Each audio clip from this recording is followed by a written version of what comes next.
மக்களை பிரிக்கும் சனாதானம் நிச்சயம் ஒழிக்கப்பட வேண்டும். சனாதானம் நிச்சயம் ஒழிக்கப்பட வேண்டும். நன்றி, வணக்கம். ಸನಾತನ ಧರ್ಮ, ಸನಾತನ ಸಂಸ್ಕೃತಿ ಪ್ರಕೃತಿಯನ್ನು ಆರಾಧನೆ ಮಾಡಿಲ್ಲ, ವ್ಯಕ್ತಿಗಳನ್ನು ಆರಾಧನೆ ಮಾಡಿಲ್ಲ, ವ್ಯಕ್ತಿಗಳನ್ನೆಲ್ಲೂ ಪೂಜೆ ಮಾಡಿಲ್ಲ.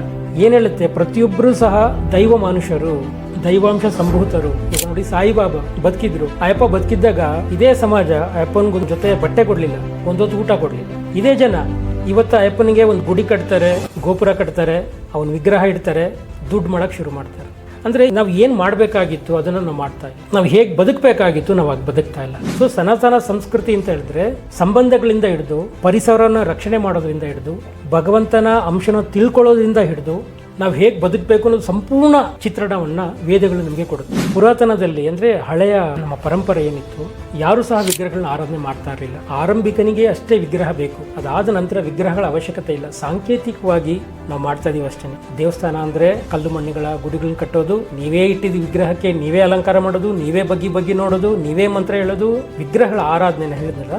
ಈ ಪ್ರಕೃತಿಯಲ್ಲಿ ಒಂದು ಸಾಂಕೇತಿಕವಾಗಿ ಮಾಡುವಂತಹ ಒಂದು ವಿಧಿ. ಎಲ್ಲಿ ಭಗವಂತ ನೋಡ್ಬೇಕು, ತಾನಿರೋ ಜಾಗ ಶ್ರೇಷ್ಠ, ತಾನು ನೋಡುವಂತ ದಿಕ್ಕು ಶ್ರೇಷ್ಠ, ನಾನು ಮಾಡುವಂತ ಕೆಲಸ ಕಾಯಕ ಅದು ಶ್ರೇಷ್ಠ. ಇದರೆಲ್ಲ ಮೌಢ್ಯ. ಅವನು ನಮ್ಮವನಲ್ಲ, ಇವನು ನಮ್ಮವನಲ್ಲ. ಅಂದ್ರೆ ಹಿಂದುವಿಗೆ ಹಿಂದುತ್ವದ ಬಗ್ಗೆನೇ ಗೊತ್ತಿಲ್ಲ. ನಾನು ಯಾರು, ನನ್ನ ಜವಾಬ್ದಾರಿಗಳೇನು, ನನ್ನ ಪೂರ್ವಜರು ನನಗೆ ಕೊಟ್ಟಂತಹ ಮಾರ್ಗಗಳೇನು, ಸಂಸ್ಕಾರಗಳೇನು, ನಾವು ಒಂದು ತಿಳ್ಕೊಂಡಿಲ್ಲ.